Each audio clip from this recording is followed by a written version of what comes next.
ओम श्री परमात्मने नमः।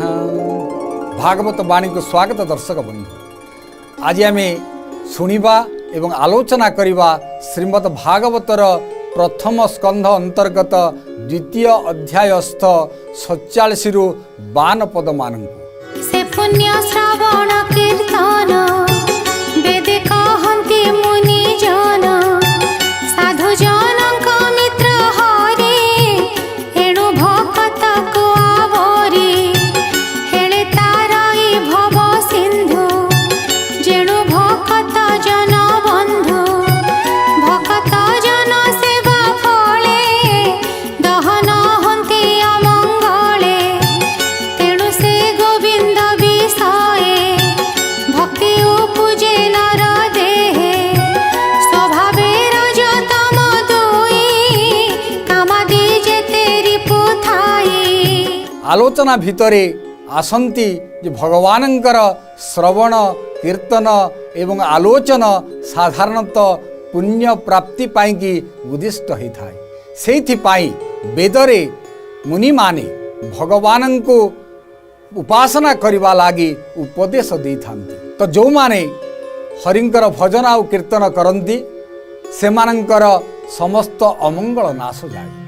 अमंगल कहले दर्शक बंधु साधारणतः तीनोटी ताप को बुझाए, आधि भौतिक, आध्यात्मिक, आधि दैविक। ये ताप गुड़िक हरिंकर भजन द्वारा हरिंकर गुण आउ कर्मर श्रवण द्वारा एगुड़िक नाश जाए एवं भक्तर हृदय रे भगवान प्रति भक्ति जात हुए।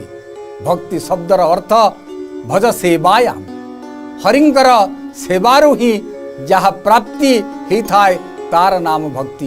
तो सेइथिपाई कह जाइछि भक्ति स्वतंत्र सकल सुख खानी बिनु सतसंगन पावहि प्राणी।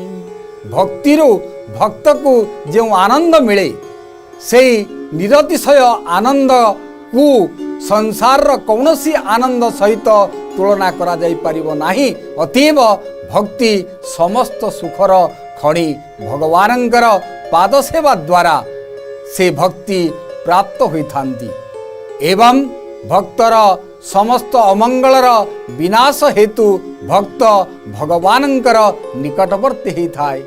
साधारणतः तीनोटी गुण थांती सत्व रज एवं तम गुण। व्यक्तिर जीवन यात्रा भितरे रज गुण आउ तम गुण ताकू अडुआरे पकई थांती, किंतु भगवानंकर पदारविंदरे भक्त जेतेबेले निजको समर्पण करि दिए सेतेबेले ता भितरु एई रजोगुण आउ तम गुण संपूर्ण भावरे निवृत्त हो जाती।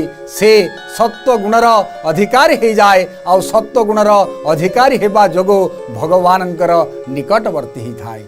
एई गुण गुड़िक साधारणतः भक्त निकटरू दूर को चली जाती एवं से विषया विषरू निवृत्त है भगवानंकर निकटरू निकटतर हो जाए। जय जगन्नाथ।